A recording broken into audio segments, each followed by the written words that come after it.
اپنی جوان بیٹیوں کو ساتھ لے کر میں گلیوں میں بھاگتی پھر رہی تھی کیونکہ کوٹھے کے ظالم گارڈز ابھی تک میرے پیچھے لگے ہوئے تھے۔ مجھے پتا تھا کہ جب تک وہ مجھے پکڑ نہیں لیتے تب تک وہ سکون سے نہیں بیٹھیں گے، مگر فی الحال میں اپنے ساتھ ساتھ اپنی بیٹیوں کی زندگیوں کو بھی جہنم نہیں بنا سکتی تھی۔ اسی وجہ سے میں ہر ممکن کوشش کر رہی تھی کہ کسی طرح سے ان کے ہاتھوں سے بچ نکلوں۔ اس سے پہلے بھی میں نے 2-3 بار کوٹھے سے بھاگنے کی کوشش کی تھی، لیکن ہر بار ہی مالکن مجھے پکڑ لیتی اور پھر اس کی سزا مجھے بہت ہی بھیانک ملتی تھی۔ پچھلی بار تو اس نے مجھے دھمکی دی تھی کہ اگر دوبارہ میں نے یہاں سے بھاگنے کی کوشش کی تو وہ میری سب سے بڑی بیٹی جو کہ فی الحال 16 سال کی تھی اس کو بھی جسم فروشی کے کام پر لگا دے گی۔ اس کی بات سن کر میں اس کے قدموں میں گر گئی اور اس کی منتیں کرتے ہوئے کہنے لگی، خدا کا واسطہ ہے مجھ پر یہ ظلم مت کرنا، میں تمہاری ہر بات ماننے کے لیے تیار ہوں، تم جیسا کہو گی میں ویسا ہی کروں گی، لیکن میری بیٹی کے بارے میں سوچنا بھی مت۔ تب وہ میری بات سن کر مسکرانے لگی اور کہنے لگی، میں بھی تمہیں یہی سمجھانا چاہتی ہوں کہ جو کچھ میں کہہ رہی ہوں وہ سب کچھ کرتی جاؤ، ورنہ تمہاری بیٹیوں کے ساتھ بہت ہی برا سلوک ہوگا۔ میں چونکہ کوٹھے کی سب سے خوبصورت لڑکی تھی، میری 3 بیٹیاں ہو چکی تھیں، لیکن اس کے باوجود بھی میں بڑی عمر کی نہیں لگتی تھی، بلکہ یوں لگتا تھا جیسے ابھی بھی کنواری ہوں۔ یہ اس وجہ سے تھا کیونکہ میں اپنا بہت زیادہ خیال رکھتی تھی، کھانے سے لے کر پینے تک ہر چیز میں بہت ہی احتیاط سے کام لیتی تھی۔ میں جانتی تھی کہ اگر میری وجہ سے مالکن کو کم منافع ہوا تو یہ ضرور اپنی گندی نظر میری بیٹیوں پر ڈالے گی۔ کچھ عرصے تک میں مطمئن ہو گئی کیونکہ مجھے لگنے لگا تھا جیسے مالکن نے میری بات مان لی ہے، مگر ایسا بالکل بھی نہیں تھا۔ پچھلی رات میں اپنے کمرے میں سونے کی کوشش کر رہی تھی لیکن مجھے نیند نہیں آ رہی تھی۔ تنگ آ کر میں اٹھ گئی اور چہل قدمی کرنے کے لیے باہر نکل گئی۔ اچانک ہی مجھے مالکن کے کمرے سے اپنے نام کی پکار سنائی دی۔ چونکہ دروازہ کھلا ہوا تھا اس لیے مجھے اس کی آواز صاف سنائی دے رہی تھی۔ نہ چاہتے ہوئے بھی میں اس طرف بڑھ گئی اور دروازے سے کان لگا کر کھڑی ہو گئی۔ تھوڑی دیر بعد جب مالکن کی بات میرے کانوں میں پڑی، مجھے لگا ساتوں آسمان میرے سر کے اوپر آ کر گر گئے ہوں۔ وہ اپنے ایک بہت ہی پرانے کلائنٹ کو کہہ رہی تھی کہ تم بالکل بھی فکر نہ کرو، تمہارے لیے تو میں نے سارا کی بیٹی سوچ رکھی ہے۔ ارے ملکہ، یہ کہہ کر تو نے میرا دل ہی خوش کر دیا۔ میں اتنے عرصے سے اس عورت کو حاصل کرنے کی کوششوں میں لگا ہوا تھا لیکن وہ عورت میرے ہاتھ ہی نہیں آتی تھی۔ اس کی بات سن کر مالکن نے برا سا منہ بنایا اور کہا، اس میں سارا قصور تیرا ہی تھا، تو نے اس پر شروع کے دنوں میں اتنا زیادہ تشدد کیا کہ اسے تیرے نام سے ہی نفرت ہو گئی، لیکن تم اس چیز کی بالکل بھی فکر مت کرو، اس کی بیٹی کو تو میں نے تمہارے لیے تیار کر کے رکھا ہوا ہے۔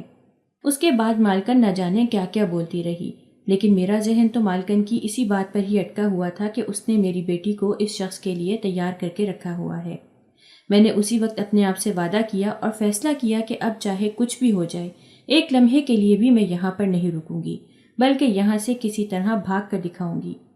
میں نے اپنی تمام بیٹیوں کو سمجھا دیا تھا، لیکن جس رات ہم کوٹھے سے نکل رہے تھے اس رات ایک گارڈ نے ہمیں دیکھ لیا۔ میں نے اس کے سر پر زور سے پتھر مارا تھا، لیکن پتھر لگنے سے پہلے ہی وہ چلا اٹھا تھا، جس کی وجہ سے سارے کوٹھے میں ہی ہلچل مچ گئی۔ چونکہ کوٹھے میں دن رات کی کوئی قید نہیں ہوتی، کبھی کبھار تو ایسا ہوتا ہے کہ رات کے وقت بھی دن کا ماحول بنا ہوتا ہے، لہٰذا اس رات بھی سب لوگ ہی جاگ رہے تھے۔ 2-3 گارڈ جلدی سے باہر نکل آئے، انہوں نے ہمیں دیکھ بھی لیا۔ میں اپنی بیٹیوں کو لے کر تیزی سے خفیہ راستے سے وہاں سے نکل گئی۔ اس راستے کے بارے میں صرف مجھے ہی پتا تھا، لیکن راستے میں دوبارہ سے ہمارا سامنا گارڈ سے ہو گیا۔ اس وقت وہ گاڑی میں تھے جبکہ ہم پیدل چل رہی تھیں۔ سامنے ہی ایک چھوٹا سا محلہ تھا، اس کی گلیاں بہت تنگ تھیں، جہاں گاڑی کا گھسنا مشکل ہی نہیں ناممکن تھا۔ میں اپنی بیٹیوں کو لے کر تیزی سے وہاں چلی گئی۔ ابھی میں کوئی مناسب جگہ ڈھونڈ ہی رہی تھی کہ میری نظر اچانک ایک گھر پر پڑی جس کا دروازہ کھلا ہوا تھا۔ میں نے تیزی سے اللہ کا نام لے کر اپنی بیٹیوں کو ساتھ لیا اور اس گھر میں داخل ہو گئی۔ گھر کے اندر موجود ایک کمرے کی لائٹ ابھی تک چل رہی تھی۔ میں تیزی سے اس کمرے میں چلی گئی۔ میری نظر وہاں پر بیٹھے ایک شخص پر پڑی جو اس وقت آنکھیں بند کر کے بیٹھا کوئی ویٹ کر رہا تھا۔ میری بیٹی کے چلانے کی آواز پر اس نے جلدی سے آنکھیں کھولیں اور پھر حیرت سے ہم تینوں کو دیکھنے لگا۔ مجھے سمجھ نہیں آیا کہ میں اسے کیا کہوں۔ اس نے میری مشکل آسان کر دی اور مجھے کہنے لگا، کیا ہوا ہے؟ آپ کی حالت دیکھ کر لگ رہا ہے کہ آپ کسی مصیبت میں ہیں۔ میں نے جلدی سے ہاں میں سر ہلایا اور اسے کہا کہ ہمارے پیچھے کچھ لوگ لگے ہوئے ہیں، وہ ہماری زندگی کے لیے خطرہ ہیں، ہمیں فی الحال ایک محفوظ پناہ گاہ کی ضرورت ہے، اسی وجہ سے ہم اس گھر میں داخل ہو گئے ہیں۔ ابھی میں اس سے یہ بات کر ہی رہی تھی کہ دوبارہ سے دروازے پر دستک ہوئی۔ دستک کی آواز پر میرا دل خوف سے دھڑکنے لگا۔ میں نے دوبارہ سے اس شخص کی طرف دیکھا جس نے میرے چہرے پر آنے والی پریشانی کو پڑھ لیا تھا۔ اس نے مجھے تسلی دی اور کہا کہ فکر مند ہونے کی ضرورت نہیں، جب تک آپ میرے گھر میں ہیں تب تک آپ محفوظ ہیں۔ آپ یہاں پر رکے، میں جا کر دیکھتا ہوں۔ میں نے شکر کا سانس لیا اور اپنی بیٹیوں کو لے کر جلدی سے دوسرے کمرے میں چلی گئی۔ کافی دیر یوں ہی گزر گئی، وہ شخص ابھی تک واپس نہیں آیا تھا۔ تقریباً 1 گھنٹے بعد جب وہ واپس آیا تو وہ کافی پریشان نظر آ رہا تھا۔ اس نے ہمیں باہر بلایا اور اپنے سامنے صوفے پر بٹھا کر کہنے لگا کہ آپ کوٹھے سے بھاگ کر آئے ہیں۔ اس کی بات سن کر ایک لمحے کے لیے تو مجھے شرمندگی ہوئی، لیکن پھر میں نے جلدی سے ہاں میں سر ہلایا اور اسے کہا، مگر میں نے وہ زندگی چھوڑ دی ہے، میں ہمیشہ ہی اس زندگی سے پناہ مانگتی تھی۔ میں کبھی بھی کوٹھے پر اپنی مرضی سے نہیں گئی تھی، بلکہ میرے ساتھ ایک حادثہ پیش آ گیا تھا۔ مجھے ایک شخص نے محبت کے جال میں پھنسایا تھا، لیکن پھر اس نے مجھے دوسرے شخص کے ہاتھوں بیچ دیا، اور پھر اس سے پہلے کہ میں اپنی بات مکمل کرتی اس نے میری بات کاٹ دی اور کہنے لگا، ٹھیک ہے، مجھے آپ کی ساری بات سمجھ میں آ گئی ہے۔ آپ کو فکر مند ہونے کی بالکل بھی ضرورت نہیں۔ آپ میرے گھر میں بے فکر ہو کر رہ سکتی ہیں، بلکہ آپ جب تک چاہیں تب تک اس گھر میں پناہ لے سکتی ہیں۔ اس کی بات سن کر مجھے بہت خوشی ہوئی، اس کے ساتھ ساتھ حیرت بھی ہو رہی تھی۔ میں تو یہ سوچ رہی تھی کہ وہ مجھے دھکے دے کر اس گھر سے باہر نکال دے گا، لیکن ایسا کچھ بھی نہیں ہوا۔ میں نے ایک بات نوٹ کی تھی کہ پہلے تو وہ مجھے نظر اٹھا کر دیکھ رہا تھا اور میری آنکھوں میں آنکھیں ڈال کر بات کر رہا تھا، لیکن جب سے میں نے اسے یہ بتایا تھا کہ مجھے کوٹھے پر زبردستی چھوڑا گیا تھا، تب سے اس نے نظر نہیں اٹھائی تھی اور نہ ہی میری آنکھوں میں آنکھیں ڈالی تھیں۔ خود میں اپنی بیٹیوں کی طرف سے کافی مطمئن ہو گئی تھی۔ تھوڑی دیر بعد مجھے یہ پتہ چلا کہ وہ ایک مولوی ہے اور قریب ہی موجود مسجد میں اپنے فرائض سر انجام دیتا ہے۔ یہ بھی میرے لیے ایک سکون کی بات تھی کہ میں کسی ظالم انسان کے ہتھے نہیں چڑھی تھی، بلکہ مجھے ایک بہت ہی نیک اور اچھا انسان مل گیا تھا۔ اس کے لیے میں اللہ تعالیٰ کا جتنا بھی شکر ادا کرتی کم تھا۔ بلا شبہ میں بہت ہی گناہ گار بندی تھی، لیکن اللہ تعالیٰ نے کبھی بھی مجھے میرے گناہوں کی سزا نہیں دی تھی، بلکہ ہمیشہ ہی مجھے معاف کر دیا تھا اور میرے گناہ بھی نظر انداز کر دیے تھے۔ اس کا اندازہ کئی بار مجھے ایسے حالات اور واقعات میں ہوا تھا جب میں بالکل بے بس اور مجبور ہو گئی تھی، لیکن اس وقت اللہ تعالیٰ نے میری مدد کی تھی اور مجھے اس مشکل سے باہر نکالا تھا۔ میں نے فیصلہ کیا تھا کہ آج کے بعد سے اپنی ساری زندگی اللہ تعالیٰ کی رضا کے مطابق گزاروں گی۔ میرا مقصد صرف اور صرف اللہ تعالیٰ کی عبادت کرنا اور اللہ تعالیٰ کو راضی کرنا ہوگا۔ اس کے لیے مجھے کچھ بھی کرنا پڑ جائے میں کرنے کے لیے تیار ہو جاؤں گی، کیونکہ اللہ تعالیٰ نے مجھے اپنی زندگی سنوارنے کا ایک اور موقع دیا تھا۔ میں یہ موقع اپنے ہاتھ سے نہیں جانے دینا چاہتی تھی۔ دوسری طرف میں مکمل احتیاط کر رہی تھی کہ میں اپنی بیٹیوں کو گھر سے باہر نکلنے کی اجازت نہ دوں، کیونکہ ایک بات کا تو مجھے اندازہ تھا کہ ملکہ کے گارڈز کو پتہ ہوگا کہ میں اسی علاقے میں کسی نہ کسی گھر میں چھپی ہوئی ہوں، اور وہ اس طاق میں بھی ہوں گے کہ میں کس وقت گھر سے باہر نکلوں اور وہ دوبارہ مجھے اپنے ساتھ لے جانے کے لیے تیار ہو جائے۔ اسی وجہ سے میں نے انہیں سختی سے سمجھا دیا تھا کہ نہ تو گھر سے باہر نکلنا ہے اور نہ ہی کسی سے کسی قسم کا رابطہ رکھنا ہے۔ دوسری طرف مولوی بھی کافی پریشان نظر آ رہا تھا۔ جب میں نے اس کی پریشانی کی وجہ پوچھی تو وہ کہنے لگا، مجھے سمجھ نہیں آ رہی، جب محلے والے مجھ سے تمہارے بارے میں پوچھیں گے تو میں انہیں کیا جواب دوں گا؟ میں نے اسے کہا، تم انہیں بتا دینا کہ میں تمہاری بہن ہوں۔ میری بات سن کر اس نے بے ساختہ میرے چہرے کی طرف دیکھا۔ اس کی نظریں میری نظروں سے ملی، لیکن اس کی نظروں میں کچھ مختلف تھا، جس سے مجھے ڈر محسوس ہوا۔ تھوڑی دیر بعد اس نے گردن جھکا دی اور اس بات میں سر ہلا دیا۔ یہ دیکھ کر مجھے تھوڑی سی تسلی ہوئی، ورنہ میرے دل میں دوبارہ سے عجیب سا وہم بیٹھ گیا تھا۔ دن تیزی سے گزرتے جا رہے تھے۔ میں نے خود کو مکمل طور پر عبادت میں مشغول کر لیا تھا۔ اپنی بیٹیوں کو بھی میں دین کی تعلیم دے رہی تھی۔ مجھے شروع سے ہی دین کی تعلیم لینے کا بہت شوق تھا۔ پہلے تو مجھے اس چیز کا موقع ہی نہیں ملا، اور پھر بعد میں میرے ساتھ وہ حادثہ پیش آ گیا جس کی وجہ سے میں اپنا شوق پورا نہیں کر پائی۔ اب میرا دل تھا کہ میں اپنا یہ شوق اپنے سب سے چھوٹی بیٹی پر پورا کروں، جو کہ اس وقت 16 سال کی تھی۔ میری بیٹی بہت پیاری اور بہت حسین تھی۔ وہ مجھ سے بھی کئی گنا خوبصورت تھی۔ اس کی خوبصورتی سے تو اکثر میں بھی نظریں چرا لیتی تھی اور سوتے ہوئے اس کی نظریں بھی اتارتی تھی۔ میری بڑی بیٹی میں باقی بیٹیوں کی نسبت تھوڑا سا بغاوت کا عنصر موجود تھا۔ وہ مجھے کہتی تھی کہ میرا بھی دل کرتا ہے کہ میں گھر سے باہر نکلوں اور لوگوں سے ملوں، لیکن اب مجھے اس چیز کی اجازت ہی نہیں۔ اکثر ہی وہ اس بات پر مجھ سے لڑائی بھی کیا کرتی تھی، اور اب تو کچھ دن پہلے اس نے ایک عجیب سی ضد لگائی ہوئی تھی کہ میں نے بھی پڑھنا ہے، میں نے بھی اسکول جانا ہے۔ میں اس کو سمجھا بجھا کر تھک گئی تھی کہ ایسا کسی صورت بھی ممکن نہیں ہے۔ تم اسکول نہیں جا سکتی کیونکہ مجھے ڈر ہے کہ اگر گارڈ نے تمہیں دیکھ لیا تو وہ تمہیں اپنے ساتھ لے جائیں گے، اور تمہارے لیے میں اس قسم کا خطرہ مول نہیں لینا چاہتی۔ میری بات سن کر وہ رونے لگی اور کہنے لگی کہ ہمیشہ ہی آپ نے ہمیں قید کر کے رکھا، ابھی بھی آپ ہمیں قید کرنے کی کوشش کر رہی ہیں، لیکن میں آپ کو بتا رہی ہوں کہ میں مزید آپ کی یہ قید برداشت نہیں کروں گی۔ جس دن میرا دماغ گھوم گیا اس دن میں اس گھر سے نکل جاؤں گی۔ اس کی یہ بات سن کر مجھے غصہ آ گیا۔ بے ساختہ میرا ہاتھ اٹھا اور اس کے چہرے پر نشان چھوڑ گیا۔ وہ حیرت سے میرے چہرے کی طرف دیکھنے لگی جیسے اسے مجھ سے اس چیز کی بالکل بھی امید نہ ہو۔ مجھے بھی خود سے اس حرکت کی امید نہیں تھی، لیکن اس نے مجھے غصہ ہی اتنا دلا دیا تھا کہ مجھ سے خود پر کنٹرول ہی نہیں رکھا گیا۔ آخر وہ خود کو سمجھنے کیا لگی تھی؟ ابھی وہ صرف 16 سال کی تھی اور اس کی حرکتیں اور باتیں دیکھ کر بالکل بھی نہیں لگتا تھا کہ وہ کم عمر ہو، بلکہ اکثر تو وہ اتنی بڑی بڑی باتیں کرنے لگتی کہ وہ مجھے شادی شدہ لگتی تھی۔ سمجھ تو مجھے اس چیز کی نہیں آتی تھی کہ آخر اسے یہ ساری باتیں سکھا کون رہا ہے۔ دن تیزی سے گزرتے جا رہے تھے لیکن اس کی ضد میں مسلسل ہی اضافہ ہوتا چلا جا رہا تھا۔ ایک دن میں پریشان حالت میں صحن میں بیٹھی ہوئی تھی کہ مولوی وہاں آ گیا اور مجھ سے میری خیریت دریافت کرنے کے بعد پوچھنے لگا کہ کیا مسئلہ ہے، تم پریشان لگ رہی ہو۔ اس کی بات سن کر میں نے گہری سانس لی اور اسے کہا کہ میں اپنی بیٹی کی وجہ سے بہت پریشان ہوں، یہ کچھ دنوں سے عجیب و غریب حرکتیں کر رہی ہے۔ اس نے مسلسل ایک ہی ضد لگائی ہوئی ہے کہ اس نے گھر سے باہر نکلنا ہے اور اسکول جانا ہے۔ میری بات سن کر اس نے مجھے تسلی دی اور کہا تم اپنی بیٹی کو بے فکر ہو کر اسکول بھیج سکتی ہو، اب تمہیں ان گارڈز کی فکر کرنے کی ضرورت نہیں ہے، لیکن اگر تمہیں زیادہ ڈر لگتا ہے تو تم اپنی بیٹی کو عبایا کروانا شروع کر دو، مجھے یقین ہے کہ وہ اسے کبھی بھی عبائے میں پہچان نہیں پائیں گے۔ مولوی کا یہ مشورہ مجھے اچھا لگا، میں نے تو اس پر غور ہی نہیں کیا تھا۔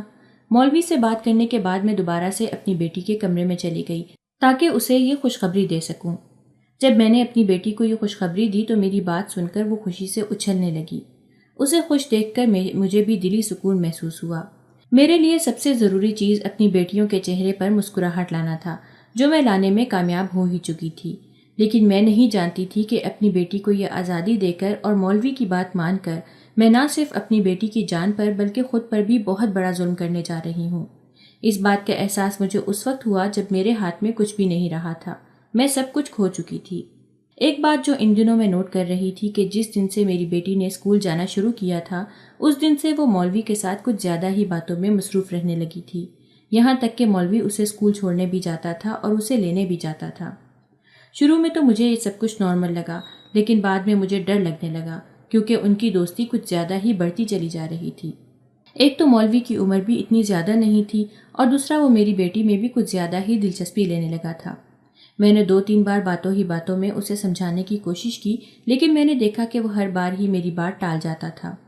میں سوچ رہی تھی کہ اگر اسے میری بیٹی میں دلچسپی ہے تو وہ مجھ سے اس بارے میں بات کرے، میں کسی ضد کے بغیر اپنی بیٹی کی شادی اس سے کروا دوں گی، لیکن مولوی مجھ سے اس بارے میں کوئی بھی بات نہیں کر رہا تھا۔ ایک دن تو حد ہی ہو گئی، رات تقریباً 12 بجے کا وقت تھا، میں اپنے کمرے میں لیٹی آرام کر رہی تھی جب اچانک ہی مجھے کسی کی چیخ کی آواز سنائی دی۔ آواز سن کر میں گھبرا گئی کیونکہ مجھے احساس ہو گیا تھا کہ وہ آواز میری بیٹی ہی کی ہے۔ میں تیزی سے بستر سے اٹھی اور باہر کی طرف بھاگی۔ اب چاروں طرف گہری خاموشی پھیل چکی تھی۔ میں نے بیٹی کو پکارا لیکن اس نے میری پکار کا جواب نہ دیا۔ چاندنی تم کہاں ہو؟ میں نے دوبارہ سے اسے پکارا لیکن اس بار بھی خاموشی نے میرا استقبال کیا۔ میں اس کمرے کی طرف بڑھنے لگی جہاں سے آواز آ رہی تھی۔ وہ مولوی کی لائبریری تھی جہاں پر مولوی اپنا فارغ وقت گزارتا تھا اور وہاں پر کسی کو بھی جانے کی اجازت نہیں تھی، یہاں تک کہ مولوی نے مجھے بھی خبردار کر رکھا تھا کہ میں وہاں پر نہ جاؤں اور نہ ہی اپنی بیٹیوں کو وہاں پر بھیجوں۔ لہٰذا میں ہر ممکن کوشش کرتی تھی کہ مولوی کو شکایت کا موقع نہ دوں، کیونکہ اس کے پہلے ہی مجھ پر بہت سارے احسانات تھے۔ میں اس کی کسی بات سے انکار کر کے اپنے لیے مصیبت کھڑی نہیں کرنا چاہتی تھی۔ اس سے پہلے کہ میں اس لائبریری کے اندر داخل ہوتی، اچانک ہی دروازہ کھلا اور میری بیٹی باہر نکلی۔ مجھے دیکھ کر اس کے چہرے پر خوف کے تاثرات نمودار ہو گئے، شاید وہ وہاں پر میری موجودگی کی توقع نہیں کر رہی تھی۔ رات کے اس پہر اسے لائبریری سے نکلتا دیکھ کر مجھے شدت سے کچھ غلط ہونے کا احساس ہوا۔ اس سے پہلے کہ میں اس سے کچھ پوچھتی، اچانک ہی دروازہ دوبارہ کھلا۔ اس بار مولوی بھی لائبریری سے باہر نکلا۔ ان دونوں کو اکٹھے رات کے اس پل لائبریری سے نکلتا دیکھ کر مجھے اپنا سر چکراتا ہوا محسوس ہوا۔ میں اس سے پوچھنا چاہتی تھی کہ تم رات کے اس پہر یہاں پر کیا کر رہی ہو، لیکن نہ تو میری زبان میرا ساتھ دے رہی تھی اور نہ ہی الفاظ میرے منہ سے نکلنے کے لیے تیار تھے۔ سمجھ نہیں آ رہا تھا کہ کس طرح سے ان سے پوچھوں، جبکہ ساری حقیقت تو میرے سامنے ہی موجود تھی۔ اس سے پہلے کہ میں شک کی گہرائیوں میں چلی جاتی، مولوی کہنے لگا، دراصل یہ باہر بیٹھی کافی دیر سے پڑھنے کی کوشش کر رہی تھی، لیکن اسے سبق یاد نہیں ہو رہا تھا۔ میں بھی اس وقت اپنے کمرے میں سونے جا رہا تھا جب اچانک ہی اس نے مجھے روتے ہوئے کہا کہ کل میرا ٹیسٹ ہے اور مجھے ٹیسٹ کی تیاری کرنی ہے، اس لیے میں اسے پڑھا رہا تھا۔ میں نے مولوی کو کوئی جواب نہ دیا اور اپنی بیٹی کا ہاتھ پکڑ کر اسے زبردستی کمرے میں لے کر آئی۔ جیسے ہی میں اس کے کمرے میں پہنچی، اس نے ایک جھٹکے سے اپنا ہاتھ میری گرفت سے آزاد کروایا۔ اس نے یہ حرکت بہت ہی بدتمیزی سے کی تھی۔ مجھے اس سے بالکل بھی اس چیز کی امید نہیں تھی۔ میں بے یقینی سے اس کے چہرے کی طرف دیکھنے لگی، جو اس وقت بہت ہی غصے سے میری طرف دیکھ رہی تھی۔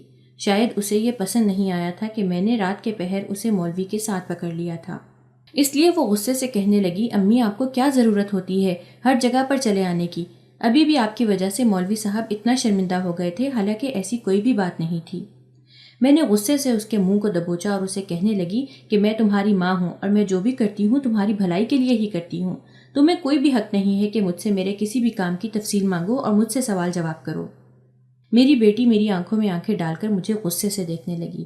اس کی آنکھوں میں مجھے بغاوت نظر آ رہی تھی۔ مجھے اس سے بہت خوف محسوس ہو رہا تھا۔ اس کے ساتھ ساتھ مجھے بہت دکھ ہو رہا تھا، جس کے لیے میں نے اتنا سب کچھ کیا تھا، جس کی عزت بچانے کے لیے میں نے اپنی باقی بیٹیوں کی زندگیوں کو بھی خطرے میں ڈالا تھا۔ اب وہی بیٹی میرے سامنے ڈٹ کر کھڑی ہو گئی تھی، وہ بھی ایک غلط معاملے میں۔ میں نے اپنے لہجے پر قابو رکھا اور اسے بالکل بھی اندازہ نہیں ہونے دیا کہ میں اس کے سامنے کمزور پڑ رہی ہوں یا مجھے اس کی اس بغاوت سے کچھ بھی فرق پڑ رہا ہے۔ میں نے اسے سمجھایا کہ آج کے بعد میں تمہیں مولوی کے ساتھ نہ دیکھوں اور نہ ہی رات کے وقت میں تم دونوں کو ایک ساتھ اکٹھا دیکھوں۔ اگر میں نے بعد میں یہ سب دیکھ لیا تو مجھ سے برا کوئی بھی نہیں ہوگا۔ میری بات سن کر وہ ناک منہ چڑھانے لگی، لیکن میرا کام صرف اور صرف اسے سمجھانا تھا۔ اس کے بعد بھی اگر وہ میری بات نہ مانتی تو میں نے فیصلہ کر لیا تھا کہ اس کے ساتھ بہت برا سلوک کروں گی۔ اسے سمجھا کر میں کمرے سے باہر نکل گئی۔ جیسے ہی میں کچن میں گئی، مولوی پہلے سے وہاں پر موجود تھا۔ وہ اس وقت کافی پریشان نظر آ رہا تھا۔ اسے پریشان دیکھ کر میں اس کے پاس چلی گئی اور اسے کہنے لگی، کیا تم میری بیٹی کو پسند کرتے ہو؟ میری بات سن کر اس نے بے ساختہ میرے چہرے کی طرف دیکھا، لیکن اس نے ایک لفظ بھی اپنے منہ سے ادا نہ کیا اور تیزی سے کچن سے باہر نکل گیا۔ مولوی کی یہ حرکت دیکھ کر مجھے بہت غصہ آیا۔ میں اس کا رویہ سمجھ نہیں پا رہی تھی۔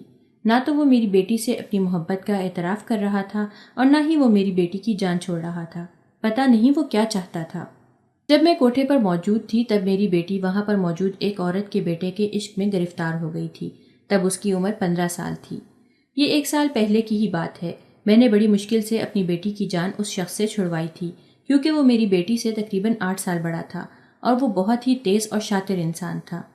جس دن ملکہ میری بیٹی کا اس شخص کے ساتھ سودا کر رہی تھی، اس دن بھی وہ شخص ان دونوں کے ساتھ بیٹھا باتیں کر رہا تھا، جس سے صاف ظاہر تھا کہ اسے میری بیٹی سے بالکل بھی محبت نہیں ہے، بلکہ اسے صرف اور صرف ان پیسوں سے محبت ہے جو میری بیٹی اسے کما کر دے سکتی تھی۔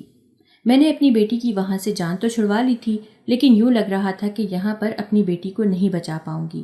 اگر مولوی میرے ساتھ سیدھی بات کرتا اور مجھے کہتا کہ وہ میری بیٹی سے نکاح کرنا چاہتا ہے، تب مجھے اس کی بات ماننے میں کوئی بھی مسئلہ نہیں تھا، کیونکہ وہ ایک سیدھے طریقے سے میری بیٹی کو اپنا رہا تھا۔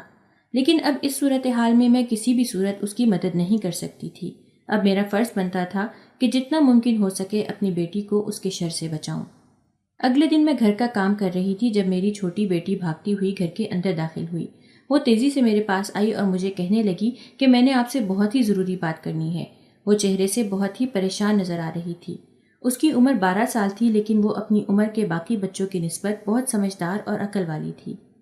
اس کی بات سن کر میں نے کہا، ٹھیک ہے، مجھے بتاؤ، لیکن اس سے پہلے تم پرسکون ہو جاؤ۔ میں نے اسے پانی پلایا اور اسے اپنے پاس بٹھایا۔ اس نے کہا کہ امی، دراصل باجی۔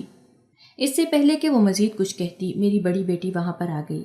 اس نے میری چھوٹی بیٹی کو اتنی زور سے گھورا کہ وہ جلدی سے خاموش ہو گئی اور پھر بھاگ کر کمرے میں چلی گئی۔ میں اپنی چھوٹی بیٹی کو روکتی رہ گئی، لیکن اس نے دوبارہ میری بات نہیں سنی۔ اس کے بعد میں اس کے کمرے میں بھی گئی اور دروازہ بھی بجایا، لیکن اس نے دروازہ نہیں کھولا۔ نہ جانے اسے ایک دم سے کیا ہو گیا تھا۔ میں نے اپنی بڑی بیٹی سے پوچھا کہ تم نے اسے کیا کہا ہے؟ میری بات سن کر وہ پراسرار انداز میں مسکرانے لگی اور کہنے لگی، میں نے اسے کیا کہنا تھا؟ آخر میرا اس سے کیا مطلب؟ یہ کہہ کر وہ بھی اپنے کمرے میں چلی گئی، جبکہ میں اپنا سر اپنے دونوں ہاتھوں میں گرا کر رہ گئی۔ سمجھ نہیں آ رہا تھا کہ میں کیا کروں۔ میں تو ابھی تک یہ معاملہ ہی نہیں سمجھ پائی تھی کہ میری بیٹی کن چکروں میں پڑ گئی ہے۔ نہ تو وہ مجھے سیدھے طریقے سے جواب دیتی تھی اور نہ ہی وہ میرے ہاتھ آتی تھی۔ رات کے وقت جب سب لوگ آرام کر رہے تھے تب میں اپنی چھوٹی بیٹی کے پاس گئی۔ مجھے یقین تھا کہ اس وقت وہ جاگ رہی ہوگی۔ دراصل میری بیٹی کی عادت تھی کہ جب تک وہ کوئی بھی بات مجھے نہ بتا دیتی تب تک اسے چین نہیں پڑتا تھا۔ میں اس کے پاس گئی اور میرے اندازے کے مطابق وہ ابھی بھی جاگ رہی تھی اور چھت کو گھورے جا رہی تھی۔ اسے اندازہ ہی نہ ہو سکا کہ میں کب اس کے کمرے میں داخل ہوئی ہوں۔ جب میں نے اسے کندھے سے پکڑ کر ہلایا تو وہ جلدی سے ہوش کی دنیا میں آئی۔ یکدم ہی اس کے چہرے پر خوف پھیل گیا تھا۔ اس کو یوں خوفزدہ دیکھ کر میرے دل کو کچھ ہوا۔ سب سے پہلے میں نے اسے تسلی دی اور کہا کہ تمہیں خوفزدہ ہونے کی ضرورت نہیں، یہاں پر میں ہوں، تمہاری ماں۔ میری بات سن کر اس کی آنکھوں سے آنسو بہنے لگے۔ وہ میرے گلے لگ گئی اور پھوٹ پھوٹ کر رونے لگی۔ اس کو یوں اس قدر دکھ بھرے انداز میں روتا دیکھ کر مجھے بھی رونا آ گیا۔ میں نے اسے تسلی دی اور کہا کہ تم مجھے بتا سکتی ہو تمہیں جو بھی مسئلہ ہے، میں ہر ممکن کوشش کروں گی کہ تمہارا وہ مسئلہ حل کروں۔ وہ یکدم ہی ساکت ہو گئی۔ اس نے جلدی سے میرے چہرے کی طرف دیکھا اور کہنے لگی، پہلے آپ مجھ سے وعدہ کریں کہ آپ اس بارے میں آپ ہی کو نہیں بتائیں گی۔ میں نے اسے کہا کہ میں وعدہ کرتی ہوں میں کسی کو بھی نہیں بتاؤں گی۔ تمہارے اور میرے درمیان جو بھی بات ہوگی وہ صرف ہم دونوں میں ہی رہے گی۔ میں نے اسے مزید سمجھاتے ہوئے کہا کہ اگر تم نے اپنی آپی میں کچھ برا دیکھا ہے تو اسے بتا دینا ہی بہتر ہے، ورنہ اگر تم نے آج نہیں بتایا تو ہو سکتا ہے کل تمہاری وجہ سے تمہاری آپی کسی بڑی مصیبت میں پھنس جائے۔ اس نے اپنی گردن جھکا لی۔ اس سے پہلے کہ وہ کچھ کہتی دروازہ کھلا۔ میں نے دیکھا میری بڑی بیٹی اس وقت کمرے میں داخل ہو رہی تھی۔ مجھے وہاں پر دیکھ کر وہ حیران ہو گئی۔ پھر وہ میری چھوٹی بیٹی کی طرف دیکھنے لگی۔ اس نے آنکھوں ہی آنکھوں میں اسے کوئی اشارہ کیا۔ میں تو ماں تھی، میں ان اشاروں کو اچھی طرح سے سمجھتی تھی۔ مجھے پتہ لگ گیا تھا کہ وہ میری چھوٹی بیٹی کو کچھ بتانے سے منع کر رہی ہے، لہٰذا میں نے اسے ڈانٹ کر کمرے سے باہر نکال دیا اور اسے کہا کہ میں اس سے ایک ضروری بات کر رہی ہوں، تم تھوڑی دیر بعد یہاں پر آ جانا۔ اس کے جانے کے بعد میں نے اپنا رخ دوبارہ اپنی چھوٹی بیٹی کی طرف موڑا، لیکن اب اس کے چہرے کے تاثرات تبدیل ہو گئے تھے۔ اب وہاں پر دکھ نہیں تھا بلکہ گہری سنجیدگی پھیلی ہوئی تھی۔ تھوڑی دیر بعد وہ بولی تو مجھے اس کی آواز کسی کھائی سے آتی ہوئی معلوم ہوئی۔ وہ مجھے کہہ رہی تھی کہ دراصل مجھے مولوی اچھا نہیں لگتا۔ نہ جانے کیوں مجھے لگتا ہے کہ وہ بڑی آپی کو گندی نظروں سے دیکھتا ہے، لیکن بڑی آپی کو تو اس چیز سے کوئی فرق ہی نہیں پڑتا۔ وہ چہرے سے بہت پریشان نظر آ رہی تھی۔ تھوڑی دیر بعد وہ بولی تو اس کی بات سن کر مجھے بھی ٹینشن ہونے لگی۔ اس نے مجھے کہا کہ اکثر تو ایسا ہوتا ہے کہ آپی اسکول سے چپ کر کے جلدی چھٹی منگوا کر چلی جاتی ہیں۔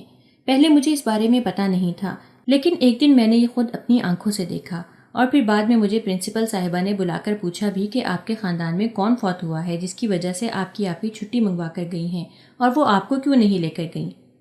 میں نے اپنی چھوٹی بیٹی کو تسلی دی اور کہا کہ فکر مت کرو، آج کے بعد آئندہ کچھ بھی نہیں ہوگا۔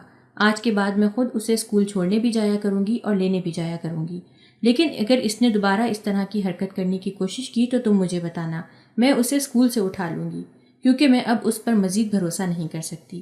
اس نے میرے بھروسے کا ناجائز فائدہ اٹھایا ہے۔ جہاں تک اس مولوی کا سوال تھا، مجھے اس مولوی پر بھی بہت غصہ آ رہا تھا۔ دل تو کر رہا تھا کہ ابھی اور اسی وقت اپنی بیٹیوں کو لے کر یہ گھر چھوڑ کر چلی جاؤں، لیکن میرے پاس اس کے علاوہ اور کوئی ٹھکانہ بھی نہیں تھا۔